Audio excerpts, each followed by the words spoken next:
أعوذ بالله من الشيطان الرجيم بسم الله الرحمن الرحيم والصلاة والسلام الأتمان الأكملان على مولانا رسول الله وعلى آله وصحبه ومن تبعهم بإحسان إلى يوم الدين. And now we are going to do another exercise number 77. Donc c'est un exercice du manuel à Maxi Math. Oui, ça c'est l'exercice 77 ou bien 77. Il se constitue de deux parties A et B. Voilà, on va commencer par la partie A. Here we go. Donc, on note G, the function defined by G de x égale 1 plus ln de x sur x, quel que soit x strictement supérieur à 0. Étudier the variation de G et ses limites aux bornes de l'intervalle I. Étudier les variations de G et ses limites aux bornes de l'intervalle J. Donc, question 1. Donc, on a la fonction suivante. Pour étudier les variations, il faut démontrer qu'elle est dérivable sur 0 plus l'infini. Ça, on utilise surtout pour les sciences maths, mais pour les sciences X, on peut faire simplement la dérivée ou bien déterminer la dérivée de la fonction. Après, on va déterminer le domaine de définition de la dérivée. Mais ici, on peut déterminer directement le domaine de définition de la dérivée. Donc, la fonction définie par ln de x1, c'est un nombre simplement, toujours elle est dérivable, sa dérivée c'est 0. Ln de x est dérivable sur l'intervalle ouvert 0 plus l'infini, toujours. Ln de x est dérivable sur 0 plus l'infini. Oui, même chose, la fonction dénominateur qui est quoi? X est dérivable sur 0 plus l'infini avec x déjà différent de 0. Car le dénominateur se situe au dénominateur. Alors, la fonction ln de x sur x est dérivable sur 0 plus l'infini. Ça veut dire que la fonction g est dérivable sur l'intervalle ouvert 0 plus l'infini. Alors, dans ce cas, quel que soit x strictement supérieur à 0, je peux déterminer maintenant g' de x, la dérivée de la fonction g de x, à quoi égale 1 plus ln de x divided by x, le tout prime, equal. La dérivée de 1, c'est 0. Il me reste simplement ln de x sur c, simplement f sur g. Donc, la dérivée de quoi? Du numérateur fois le dénominateur x, moins, je déplace la dérivée. C'est ln de x fois x prime. Le tout divisé par x squared. Ça veut dire x carré. Donc, ln' de x, c'est 1 sur x fois x, c'est 1. Donc, c'est 1 sur x times x. Elle est multipliée par x. Moins x', c'est 1. Il me reste simplement ln de x. Le tout divided by x squared. Equal. Donc, je peux simplifier par x. Il me reste 1 moins ln de x, le tout divisé par x carré. Donc, quel que soit x strictement supérieur à 0, 1 g' de x égale 1 moins ln de x, le tout divisé par x carré. Ça, c'est le résultat. Alors, pour étudier la variation de g, il faut simplement étudier premièrement le signe de g' pour dresser le tableau de variation. Donc, le signe de g' de x, quoi, est celui de quoi? De numérateur 1 moins ln de x. Pourquoi? Car déjà x carré est strictement supérieur à 0. Je vais dresser maintenant le tableau de signes. Ça c'est x de 0 à plus l'infini. Je commence par 1 moins ln de x. Ça veut dire que je dois combiner ou bien fusionner entre le tableau de signes et le tableau de variation. G' de x et enfin g de x, la variation. Toujours en priorité, je commence par le domaine de définition. Donc, 1 moins ln de x doit être différent de 0, strictement supérieur à 0. Même chose que g', strictement supérieur à 0. G de x, même chose, strictement supérieur à 0. Alors, 1 moins ln de x, 1 moins ln de x s'annule en quoi? Donc, on a 1 moins ln de x égale 0, équivaut que ln de x égale 1. Ça veut dire que x égale l'expo de 1. Donc la fonction réciproque de ln, c'est expo. Donc il se déplace au deuxième membre qui devient quoi? Expo de 1, c'est e. Alors ça c'est e, il s'annule en e. Même chose pour g', car g', son signe est celui de 1 moins ln de x. Ici, quoi? C'est comme une équation du premier degré, 1 moins ax, puisque si le coefficient directeur de x à droite, il prend le signe de coefficient directeur de x. Donc ici, on a le moins, alors c'est toujours le moins. Ici, le plus, même chose, le moins et le plus. Alors la fonction, quoi? Croissante, ici, décroissante. On va déterminer les limites. Pourquoi? Car la question 1 ici de l'évaluation de g, il se limite au bornes de l'intervalle. Il faut déterminer les limites. À quoi égale la limite en plus? L'infini à quoi égale la limite en 0 plus. Voilà. La limite, commençons d'abord par la limite. La limite de g de x en plus l'infini, équal. C'est la limite en plus l'infini de quelle fonction? 1 plus ln de x divided by x, équal. ln de x sur x, c'est une limite usuelle ou bien fondamentale, conscience math. Donc ln de x sur x, c'est 0, c'est près 1. Il me reste à calculer g de x en 0 plus, équal. La limite en 0 plus de 1 plus ln de x sur x. On n'a pas de limite en limite usuelle comme ça, mais c'est une forme déterminée. Oui, pourquoi? Car ln de 0, c'est quoi? C'est en 0 plus, c'est moins l'infini. Moins l'infini divisé par 0 plus, c'est moins l'infini. Comment? Donc, c'est la limite en 0 plus de 1 plus. ln, je peux commencer ici par 1 sur x. Premièrement, c'est 1 sur x times ln de x. Voilà. Donc, équal. Donc, 1 sur 0 plus, c'est plus l'infini. ln de 0 plus, c'est moins l'infini. Moins l'infini fois plus l'infini, c'est moins l'infini. Pourquoi? Car la limite en 0 plus de 1 sur x égale plus l'infini. Et la limite en 0 plus de ln de x à quoi égale? Moins l'infini. Alors, la limite en 0 plus de g de x égale moins l'infini. Et la limite en plus l'infini, c'est 1. Il nous reste simplement l'image de e. Donc, il est continu en dedans. Donc, en plus l'infini, c'est 1. En 0 plus, c'est quoi? C'est moins l'infini. L'image de e par la fonction, je remplace simplement x par e. Donc, g de e, c'est 1 plus ln de e sur e. ln de e, c'est 1. Donc, 1 plus 1 e. Ça y est, 1 plus 1 sur ça y est, on a fini la première question. Passons maintenant à la deuxième. The second question. On déduire que l'équation g de x égale 0 admet une unique solution alpha appartenant à l'intervalle 0, 1. Il existe une unique solution alpha, mais oui, appartient à l'intervalle 0, 1, tel que g de x égale 0. Question 2. On déduire que l'équation g de x égale 0 admet une unique solution alpha appartenant à l'intervalle 0, 1 ouvert. Dans ce cas, je vais utiliser simplement le théorème des valeurs intermédiaires. Ça, c'est quoi? Il existe une unique solution 0, 1, donc g de x égale 0. Je vais utiliser le théorème des valeurs intermédiaires, TVI, ou bien théorème de Bolzano. Oui, je vais utiliser, j'ai quoi ici? 0 dans l'intervalle 0, 1. Donc, premièrement, je peux représenter ici 1 sur le tableau de variation. L'image de 1, donc c'est g de 1 égale 1 plus ln de 1, c'est 0 sur 1, c'est 0. Il me reste simplement 1. Donc, l'image de 1, c'est 1.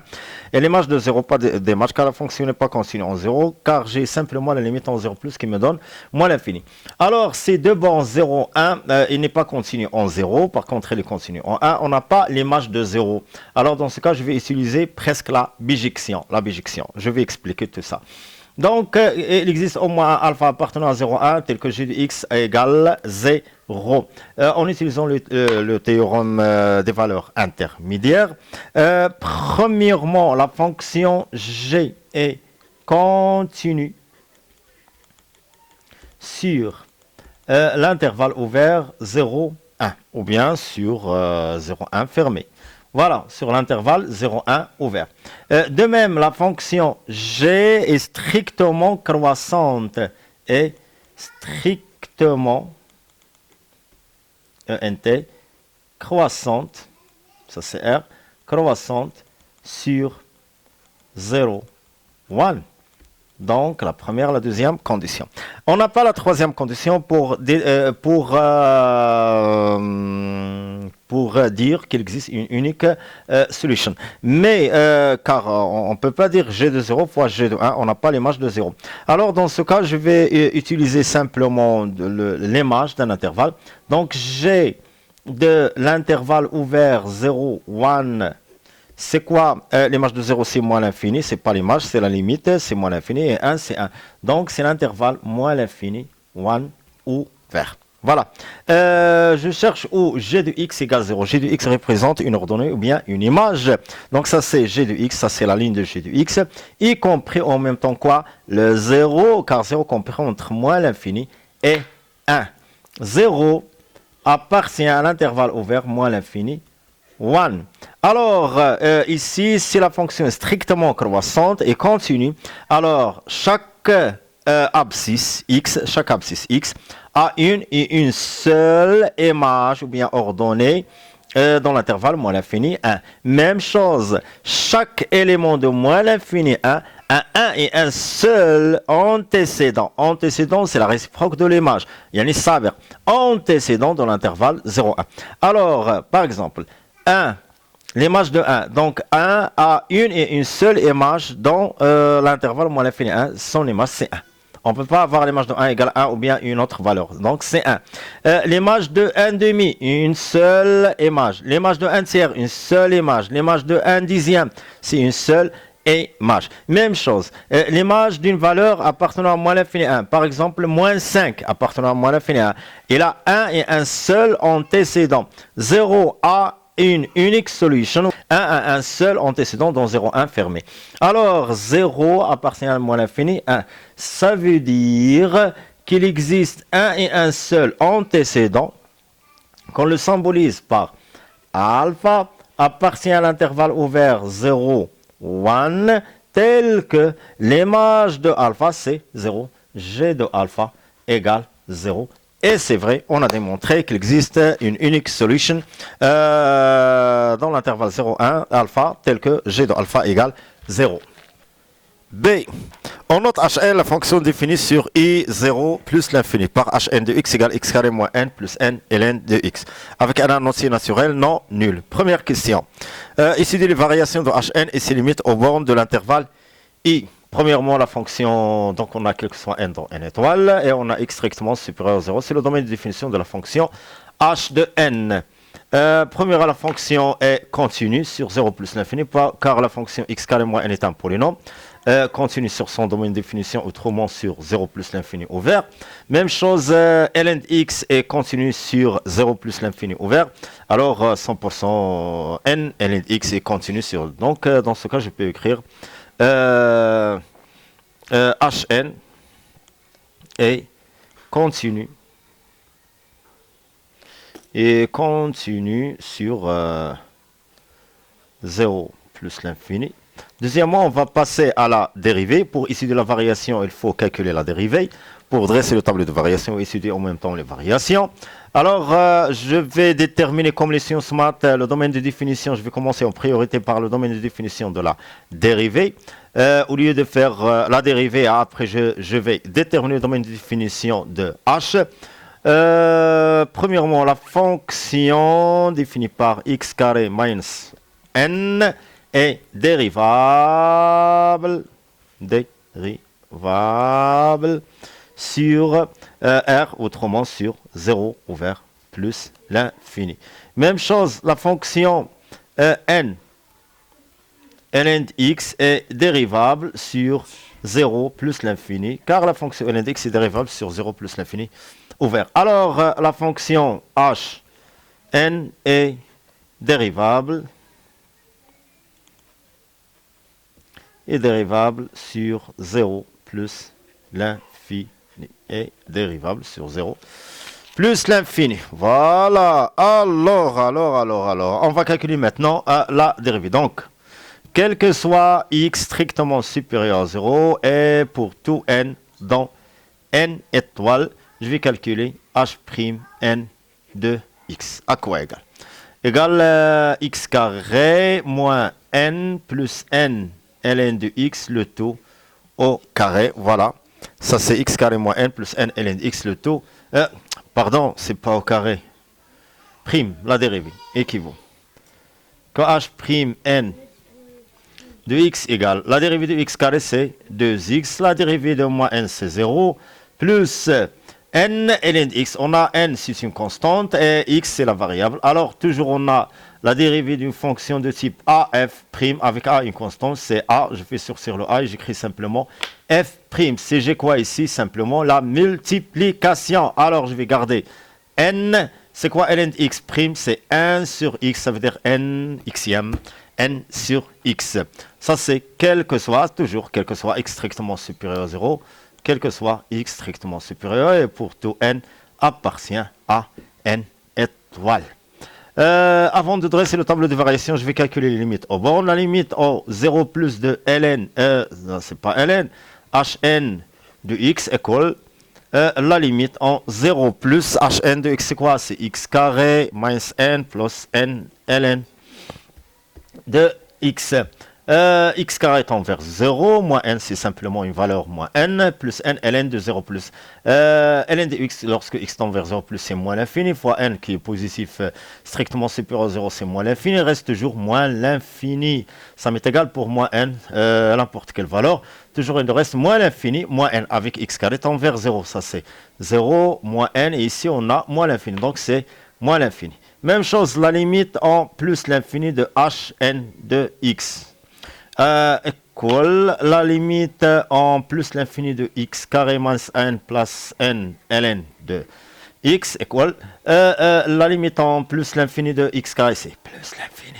Ici, moins n, ln de x en plus l'infini, c'est plus l'infini fois n reste une valeur positive plus l'infini, et toujours plus l'infini.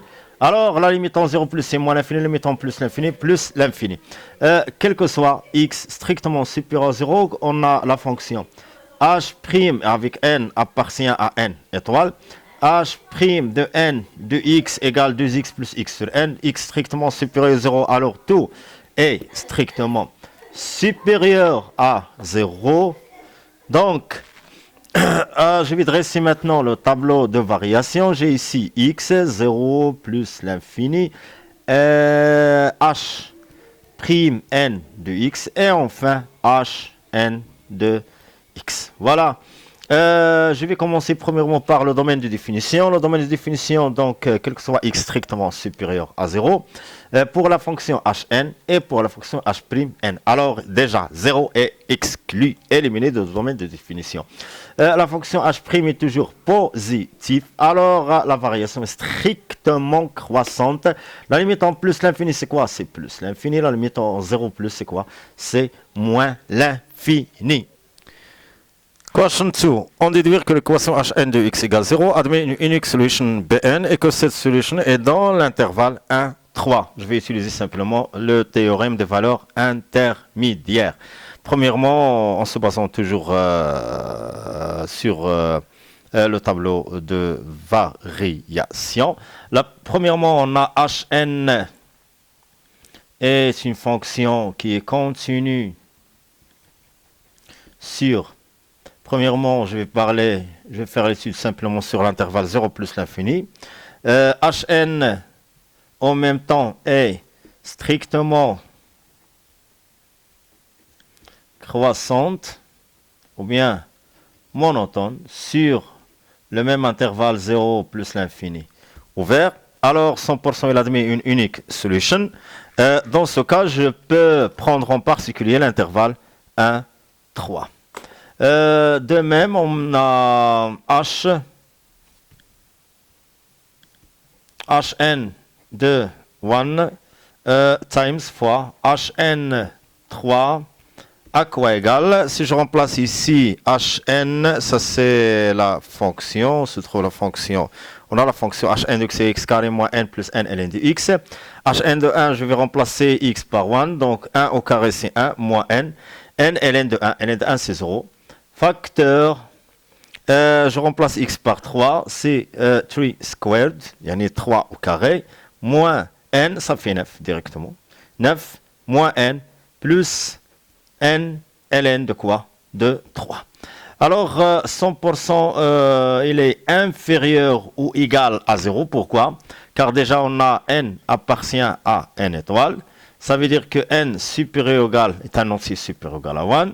Ça veut dire que 1 moins n, je déplace n au deuxième membre, qui sera 1 moins n. Je fais la lecture de droite à gauche. 1 moins n est inférieur ou égal à 0. Ou bien je peux écrire moins n inférieur ou égal à moins 1. Je multiplie ici par le moins, je dois changer l'ordre. Ça veut dire 1 moins n, j'ajoute 1 ou bien je déplace moins 1 au premier membre qui sera inférieur ou égal à 0. Donc le premier facteur est négatif, inférieur ou égal à 0. Par contre, le deuxième. Deuxièmement, je vais faire une petite comparaison entre n et e. Entre 3 et e, on a 3 strictement supérieur à e. Pourquoi? Car e égale 2,7. Ici, on a 3. Alors, 100% que ln de 3 strictement supérieur à ln de e, c'est la fonction réciproque de ln, 1. Je vais multiplier ici ln3 par n. Donc, n ln3 strictement supérieur à n. Ça veut dire 100% que n ln de 3 moins n ln3 mince n, strictement supérieur à 0.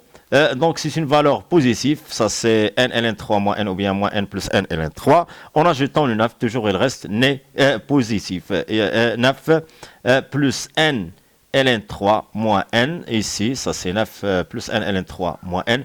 Strictement supérieur à 9, qui est en même temps strictement supérieur à 0. Alors, cette valeur strictement inférieure, par contre, l'autre est inférieur ou égal à 0. Donc, une valeur inférieure fois une valeur positive, c'est une valeur inférieure à 0. Donc, d'après le théorème des valeurs intermédiaires, alors,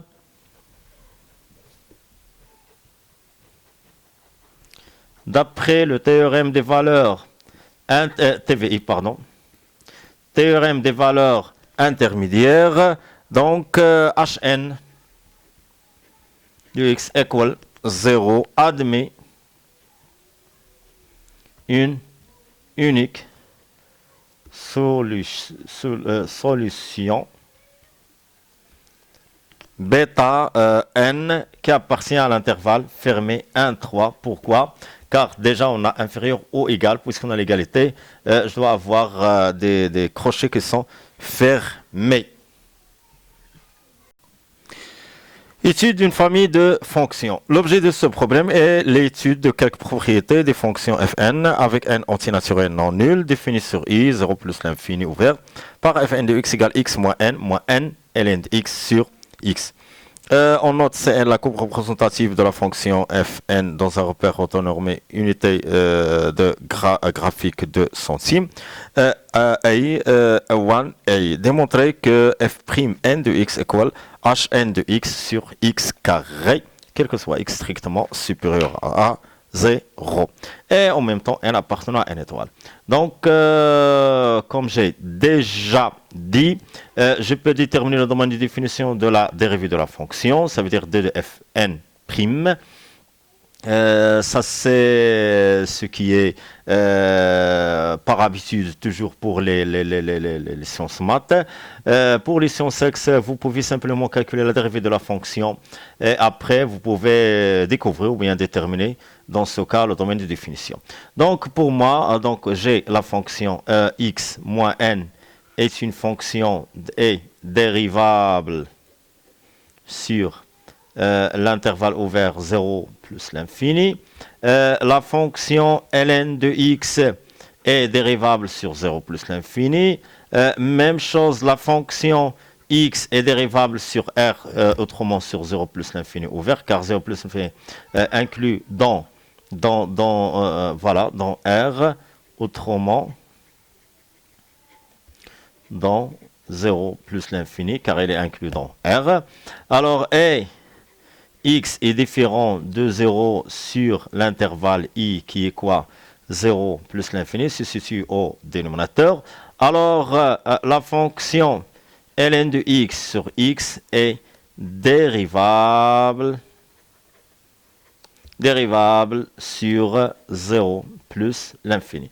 Et enfin, on a cette fonction dérivable, moins n ln de x sur x est dérivable sur 1. Alors, par suite, fn est dérivable sur 0 plus l'infini. Alors dans ce cas, je peux calculer la dérivée, donc quel que soit x strictement supérieur à 0, appartenant à 0 plus l'infini, je peux calculer f'n de x égale, c'est quoi la fonction? C'est x moins n fois ln de x divided by x, le tout prime à quoi égale? Donc f'm de x égale, x prime c'est 1, moins x prime c'est 0, moins n, donc j'ai la multiplication de moins n fois une fonction variable. Alors moins n sur constante, avec la multiplication je vais garder moins n. C'est quoi ln de x sur x prime? C'est toujours comme la fonction, la fraction de deux fonctions. ln de x prime de x fois x moins ln de x fois x prime. Donc le numérateur prime fois le dénominateur moins le numérateur fois le dénominateur prime sur x au carré. Equal 1 minus n times. Donc ln prime de x c'est 1 sur x. 1 sur x fois x, je peux simplifier par 1 sur x, il me reste simplement 1. Minus x prime c'est 1, il me reste simplement ln de x, le tout divisé par x carré. Alors pour avoir voilà comme ça hn de x sur x, je dois avoir premièrement un dénominateur commun qui est x carré. Et voilà, ça c'est x carré fois 1, c'est x carré minus moins n facteur 1 minus ln de x. Donc je vais faire maintenant la distributivité. C'est moins n, et moins n fois moins ln, c'est plus n ln de x. Et c'est 100% quelle fonction? C'est la fonction hn de x. Et voilà, je peux éliminer ici la dérivée. Hn de x c'est x carré moins n plus n ln de x qui est quoi? Hn de x divided by x squared. Donc f'n de x equal hn de x divided by x squared divisé par x carré. Ça c'est pour tout x strictement supérieur à 0 et n appartient à n étoile. Question B. En déduire le sens de variation de fn, variation of fn. Je vais, quel que soit x strictement supérieur à 0, en même temps n appartient à n étoile, on a la dérivée de la fonction fn de x égale hn de x, le tout divisé par x au carré. Alors, le signe de f'n de x est celui de la fonction hn de x. Si hn de x positif, fn aussi. Fn de x, f'n aussi est positif. Fn de x négatif, alors f'n de x est négatif. Alors, premièrement, on a la fonction hn. La fonction hn est déjà comme ça. Je peux représenter la fonction simplement hn de x qui est strictement croissante. De 0 à plus l'infini, non défini et non continu en 0. Alors ici, on a plus l'infini, moins l'infini. On a une valeur entre 1 et 3. On a bêta n, c'est une valeur où hn de x s'annule. Donc hn de x s'annule en bêta, d'après le théorème des valeurs intermédiaires, d'après le question, la question 2, d'après la question A2. Donc la fonction, comment elle est? De bêta n à plus l'infini, elle est toujours positive supérieure à 1. Et de 0 à bêta n, la fonction de moins l'infini à 0, ça veut dire qu'elle est déjà négative. Alors je vais combiner ou bien fusionner entre le tableau de signe et le tableau de variation. Donc on a ici x, hn de x. Après je vais écrire f'n de x. Et enfin la variation de fn de x. De 0 à plus l'infini. La fonction hn n'est pas définie en 0, n'est pas continue, définie, non définie, non définie. Alors, il nous reste simplement ici bêta. La fonction s'annule en bêta n qui dépend de n, qui appartient à n étoile. Comment est bêta n est positif de bêta n à plus l'infini, voilà, ça c'est le plus, et négatif de 0 à bêta n. Voilà, même chose, puisque f' a le même signe que celui de hn, alors elle va faire la même variation, donc ici plus et le moins. Donc enfin la variation de fn c'est quoi? Décroissante et croissante. Il nous reste simplement à calculer les limites aux bornes. Premièrement, la limite en 0 plus de la fonction fn de x. À quoi égal? La limite en 0 plus, c'est quoi fn? C'est x minus n, ln de x divided by x. Égal, si je remplace x par 0, il me reste simplement 0. Ici, moins n. Ici, on a ln de x, ln de x, c'est moins l'infini. Ln en 0 plus, c'est moins l'infini sur 0 plus. Moins l'infini sur 0 plus, c'est moins l'infini. Comment? Donc, c'est la limite en 0 plus de x moins n. Pour simplifier simplement le calcul, moins n fois 1 sur x, ou bien moins n sur x fois ln de x. Je fais simplement une petite décomposition. Simplement, au lieu d'écrire x en dessous de ln de x, j'écris x en dessous de n. Donc, moins n sur x fois ln de x, c'est la même expression. N ln de x sur x équal. Donc, c'est quoi ln de x? Ln de x, c'est moins l'infini en 0 plus. C'est moins l'infini. Voilà. N sur 0 plus, une valeur positive sur n plus. Une valeur positive sur 0 plus, c'est plus l'infini. Donc, a sur 0, c'est quoi? C'est toujours l'infini avec a différent de 0. Donc, n toujours différent de 0 appartenant à 1 étoile. N sur 0 plus, c'est plus l'infini. Avec le moins, c'est moins l'infini. Donc, tout ça, c'est moins l'infini. Moins l'infini fois moins l'infini, c'est plus l'infini. Avec x, on a simplement 0. Et ça, c'est simplement une seule valeur, moins n. Donc, c'est moins l'infini fois moins l'infini égale plus l'infini. Donc, je peux écrire la limite en 0 plus de moins n sur x égale moins n sur 0 plus qui est quoi? Ici, plus l'infini avec le moins, c'est moins l'infini. Même chose, on a la limite en 0 plus de ln de x égale moins l'infini. Alors, moins l'infini fois moins l'infini, c'est plus l'infini. Donc, la limite en 0 plus de fn de x égale plus l'infini. Ça, c'est la première limite. Il nous reste simplement la limite en plus l'infini de fn de x égale la limite en plus l'infini de quoi? De la même fonction x minus n moins n ln de x divided by x égale si c'est une limite usuelle ou bien fondamentale, ln de x sur x en plus l'infini, c'est 0. 0 fois n'importe quelle valeur moins n, c'est une valeur, donc c'est 0. 0 fois moins n, c'est 0. Ici, il me reste simplement plus l'infini. C'est un polynôme, le terme de plus haut degré, c'est x, donc c'est plus l'infini, car la limite en plus l'infini de ln de x sur x égale 0. Voilà. Alors, la limite en plus l'infini, c'est plus l'infini. En 0 plus, c'est plus l'infini. Et l'image de Bn par la fonction Fn, je vais remplacer simplement x par bêta n. Donc, c'est bêta n moins grand n moins n fois ln de bêta n, le tout divisé par bêta n.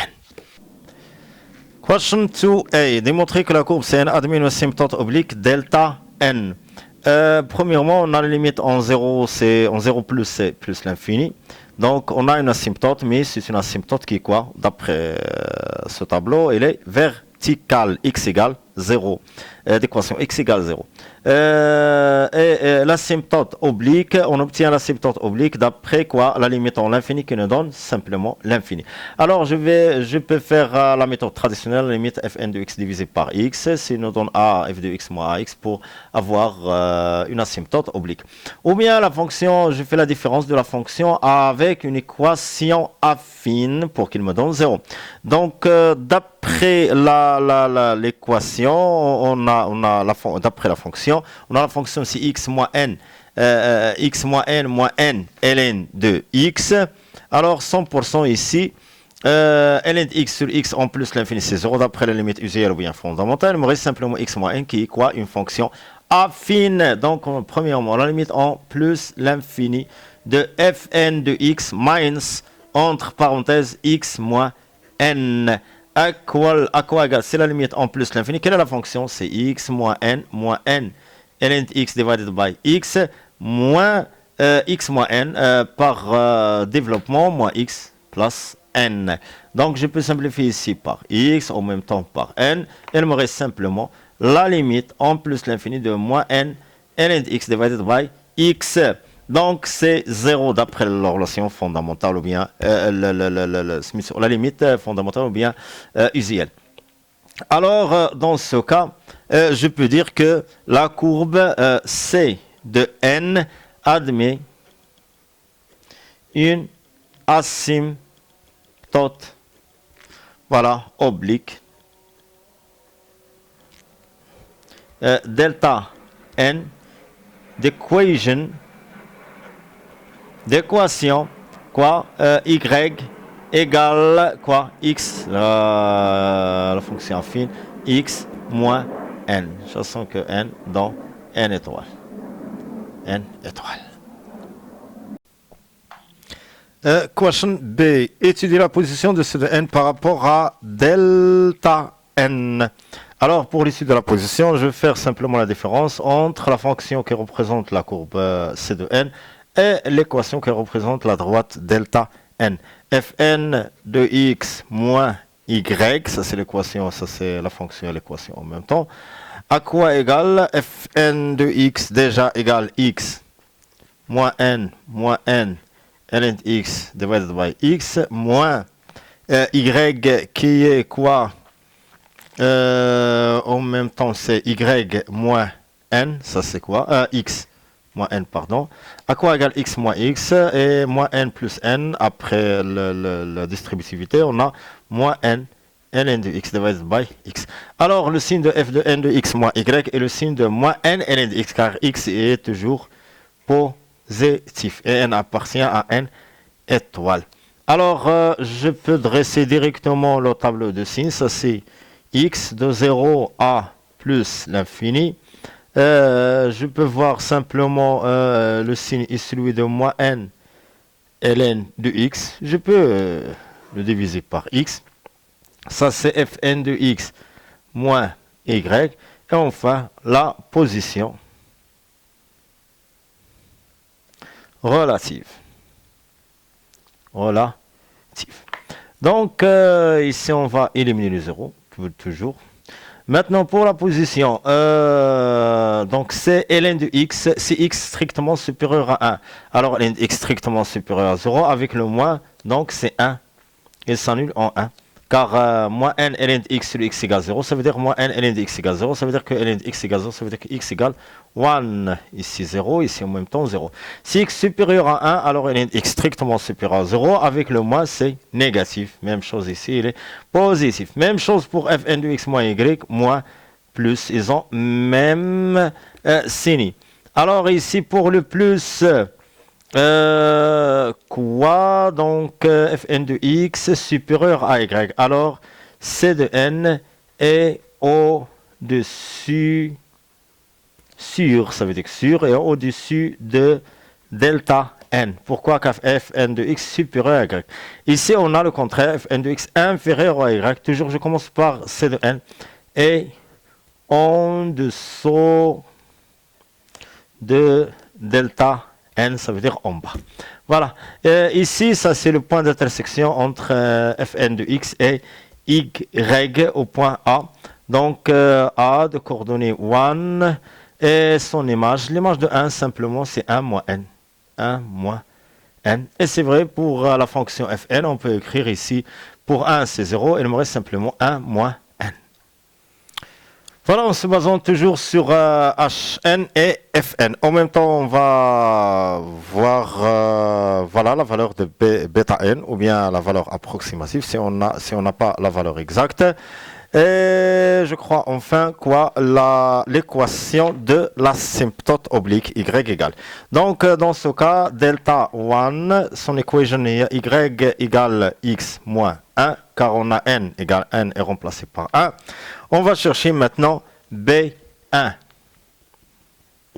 On a Hn, H1 de B1, car on a déjà la solution. H1, B1 égale 0, équivaut quoi donc la solution de H1 de x, en général, pour déterminer B1. Donc, c'est x au carré moins n plus n ln de x, ou bien B1 au carré moins n plus n ln B1 égale 0. Donc, attends, n égale 1. Alors, dans ce cas, ça veut dire 100% x à quoi égale 1. Si x égale 1, donc c'est ln de 1, c'est 0. Ici, 1 au carré moins 1, c'est qui me donne 0. Et la fonction hn est strictement croissante. Voilà. Strictement, on a trouvé qu'elle est strictement... Elle a une seule solution. Alors, dans ce cas, B1, la solution B1, à quoi égale, qui ici, la solution de H1, égale 1. Alors, dans ce cas, je peux représenter la fonction, voilà, f1, voilà. Ça, c'est quoi? L'axe des x, on a 0 plus l'infini. J'écris directement f1 de x. Ici, 0 exclu, bien éliminé. Déjà, la fonction décroissante est croissante. Et change la montagne en b1 qui est égal à quoi? Qui est 1. Donc, l'image de 1. Je peux remplacer bn par 1. 1 moins n, c'est 1. Donc, 1 moins n qui est 1. Moins n égale 1. ln de 1 sur 1. 1 moins 1, c'est 0. ln de 1, c'est 0. Alors, c'est 0. Alors, c'est 0. Et demi, une tangente horizontale, car sa dérivée, voilà ici, est 0. Donc, la fonction admet une asymptote verticale d'équation x égale 0. Ici, une asymptote oblique d'équation y à quoi égale 1 moins n. C'est pas 1 moins 1, c'est x moins 1. Voilà, ça c'est x moins 1. Il ne faut pas oublier la position relative de 1 à plus l'infini, ça c'est 1. Et c'est vrai, bêta n égale 1. C'est une coïncidence ici. Donc 1 plus l'infini, comment est-ce de en dessous de delta n, ça veut dire que delta n est au-dessus de, ça c'est delta n, au-dessus, et on a ici une asymptote verticale. Premièrement, l'image de 1, c'est 0, c'est ici. Et admet en même temps une tangente horizontale. En même temps, on admet une asymptote, la limite en 0 plus de f1 de x égale plus l'infini. C'est vrai, ça c'est plus l'infini.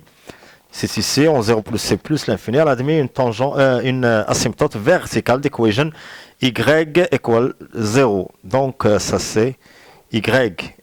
C'est pas y, c'est x.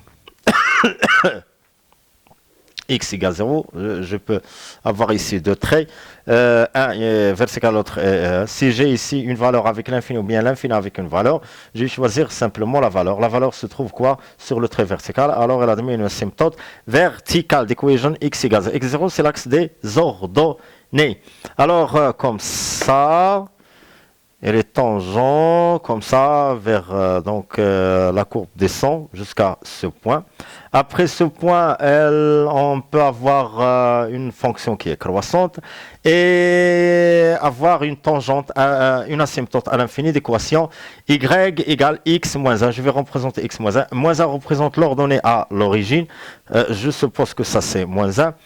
Si x égale 1, elle passe par le point B de coordonnées. Si x égale 1, 1 moins 1 c'est 0. Et c'est le point, si x égale 0, alors y égale moins 1, c'est l'ordonnée à l'origine. Alors, donc il passe par 1, 0 et par ce point. Donc ça c'est l'asymptote oblique, comme ça. Delta 1 d'équation y égale x moins 1. J'ai déjà une image, je peux ajouter l'image de 2. Vous pouvez faire le calcul. L'image de 2 est presque 0,65. Donc l'image de 1 c'est 0, 2 c'est pas 1, 0,65 c'est ici presque.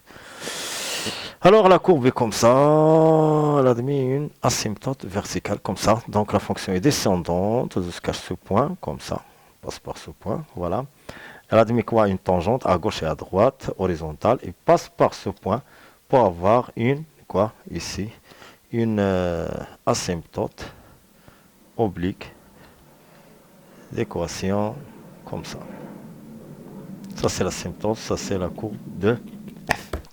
Et maintenant pour n égale 2. Je fais les mêmes démarches et même pas comme n égale 1. Donc h de x à quoi égale? C'est x carré moins 2 plus 2 ln de x, car la fonction h de x c'est quoi? X carré moins n plus n ln de x. Je remplace n par 2. Même chose pour la fonction f. À quoi égale? X moins 2 ln de x divided by x. Ça, c'est pour tout x strictement supérieur à 0. Delta de l'asymptote oblique, c'est quoi? Equation y equal x moins n. X moins n, ça veut dire x moins 2. X moins 2. Alors, dans ce cas, je vais déterminer maintenant quoi? B2, même chose. B2. À quoi égal? Ici, on a B2, ici une solution de la fonction h d'indice 2 égale 0. Ou bien h2 de x égale 0. En général, ça veut dire quoi? H2 de x, ça veut dire que x carré moins 2 plus 2 ln de x égale 0.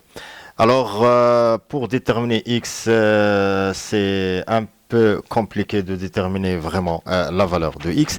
Chassons que b2 égale 0, b2 qui est en même temps remplacé par x est compris entre 1 et 3.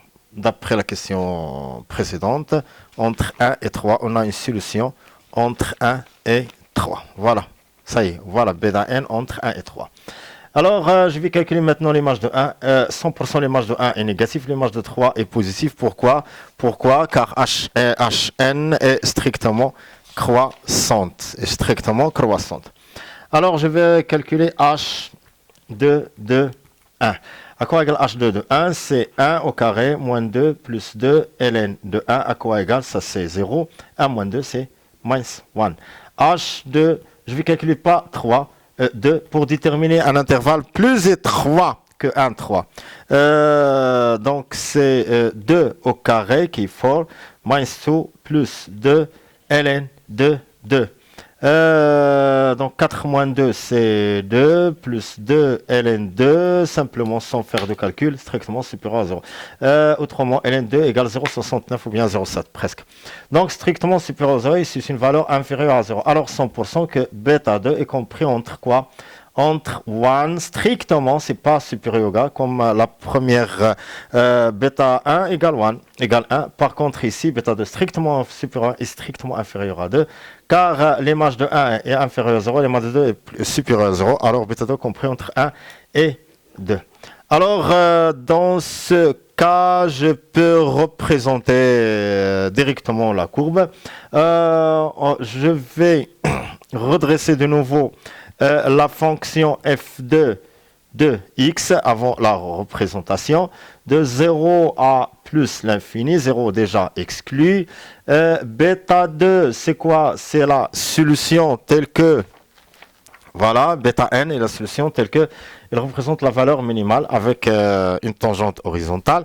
La fonction décroissante est croissante ici, plus l'infini, mais l'image de bêta 2, c'est quoi? C'est bêta 2, voilà, bêta 2 moins 2 ln de bêta 2 divisé par bêta 2. Je peux calculer bêta 2 est compris entre 1 et 2. Je peux calculer, voilà, entre 1 et 2. Je peux calculer f2 de 1. À quoi égale f2 de 1? Donc il y a 1 moins 2. Ici, ln de 1, c'est 0. Il me donne 1 moins 2, c'est moins 1. Donc, son image, c'est moins 1. Ça, c'est moins 1. L'image de 1. L'image de 2. Donc, 2 moins 2, c'est 0. Moins 2, ln de 2 sur 2. Je peux simplifier ici par 2. Il me reste simplement moins ln de 2 qui est moins presque 0. Ça, c'est plus précisément moins 0,69. Et maintenant, pour la représentation, on a quoi? On a ici, d'après le tableau de variation, la fonction admet une asymptote verticale d'équation x égale 0. Ça, c'est x égale 0. En 1, c'est son image est moins 1. En même temps, avec l'intersection avec delta n, la droite ou bien l'asymptote oblique. En 1, 1 moins 2, c'est moins 1. Donc 1 moins 1, ici, on a l'intersection avec la droite oblique et en même temps la courbe passe par ce point. Bêta 2 et la valeur minimale représente l'abscisse de la valeur minimale ici, du point valeur minimale. L'image de 2 c'est moins 0,7. Ça c'est moins 0,7 comme ça ce point. L'image de 3 c'est 0,3 et l'image de 4 on a 1,3 quelques points ici. Alors il passe, il admet, on suppose que c'est bêta 2 ici, elle admet une valeur minimale comme ça. Il passe par ce point, comme ça, comme ça, comme ça, et admet une asymptote verticale d'équation x égale 0. Lorsqu'il passe par ce point, car on a une tangente horizontale, il passe par en même temps par ce point. Et l'image de 3, c'est quoi? Comme ça, l'image de 3, c'est quoi? C'est une valeur 0, 3, presque, je crois, oui, c'est 0, 3. Voilà, et il passe comme ça. Il admet quoi? Une asymptote oblique d'équation, voilà, y égale x moins 2. Ça, c'est la courbe de f2. Pardon. Oui, c'est la courbe de f2. Par contre, la courbe de f1 lorsqu'on n égale 1, donc elle admet une valeur minimale égale 0. Ici, elle admet une valeur minimale égale, une autre valeur.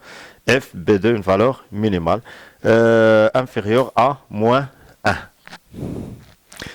Question B. On remarque que pour tout réel x, dans I, fn de x égale x moins n, facteur de 1 plus ln de x sur x, qui est égal en même temps x moins n, gx. Et ça, c'est pour tout x strictement supérieur à 0, avec n appartient à n étoile. En utilisant les résultats de la partie préliminaire, démontrer, la première partie, démontrer que toutes les courbes Cn passent par le point fixe A de coordonnées alpha, alpha. Simplement, je vais calculer Fn de alpha et montrons que Fn de alpha égale alpha. Ça veut dire elle passe par alpha, alpha. L'image de alpha, c'est alpha, le même nombre. Fn de alpha à quoi égale? Égale alpha moins n facteur, c'est pas facteur, alpha moins n, g, je vais utiliser la deuxième ou bien la nouvelle expression, moins n, g de alpha. Déjà, on a alpha, c'est une solution, la solution unique de quoi? De la fonction g. On a g de alpha égale 0 dans la partie préliminaire, première partie. G alpha égale 0 égale alpha, car g de alpha égale 0. Alors, donc, Fn de alpha égale alpha. Alors, A de coordonnées alpha et son image alpha, ça c'est l'antécédent et ça c'est l'image, appartient à l'ensemble des courbes d'indice n. Ça c'est pour tout n appartient à n étoile. Alors, donc, toutes les courbes Cn passent. Oui, elle passe par le point. Ça veut dire quel que soit n, elle passe par A, 0, 0, on a calculé Fn, ça veut dire pour tout n, par le point fixe A, de coordonnées